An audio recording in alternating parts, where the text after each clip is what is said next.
তিনি বাম মনস্ক। বামপন্থীদের কোনো অনুষ্ঠানে আহ্বান করা হলে চলে যান সব কাজ ফেলে রেখে। তবে সিপিআইএম বা অন্য কোনো বামপন্থী শরিক দলের সদস্য নন তিনি। কিন্তু কথায় ধরা পড়ে বাম আবেগ, ফিরে ফিরে আসে লড়াইয়ের কথা।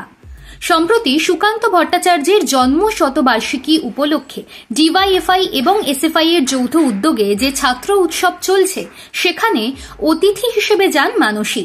এখানেই শেষ নন, মঞ্চে উঠে ভাষণও দেন। তার ভাষণ তাকিয়ে দিয়েছে ছাত্র যুবদের। নিজের বক্তব্যে মানসীকে ছাত্র যুবদের উদ্দেশ্যে বলতে শোনা গিয়েছে, তোমরা এখনকার পরিস্থিতিতে ভাঙনের পথে না হেঁটে যে ঠিক পথে আছো তার জন্য তোমায় স্যালুট। আবার বলেছেন, তোমাদের পা মাটিতে রয়েছে, এটা খুব দরকার। মাটিতে পা না থাকলে ভূমিকম্পের পূর্বাভাস বুঝবে কি করে?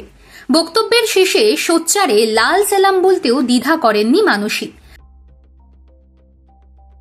আবার শানিত যুক্তিতেও বুঝিয়ে দেন কেন রাজ্যে বাম শাসনের পুনরুত্থান চান তিনি। তিনি মানসী সিনহা, বাংলা চলচ্চিত্র জগতের জনপ্রিয় মুখ। এখন আবার নির্দেশক হিসেবেও যথেষ্ট খ্যাতি অর্জন করেছেন তিনি।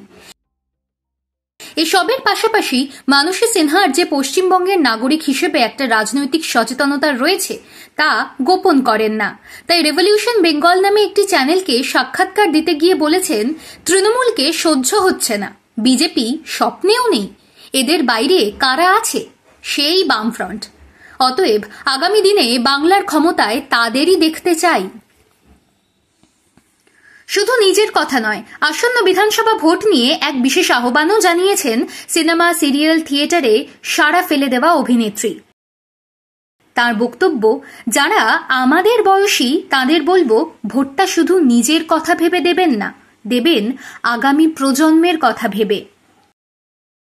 তিনি সিপিআইএম এর সদস্য নন, তবে বাংলার রাজনীতিতে বাম সমর্থক হিসেবে মিছিল, সভায় নিয়মিত দেখা যায় তাকে।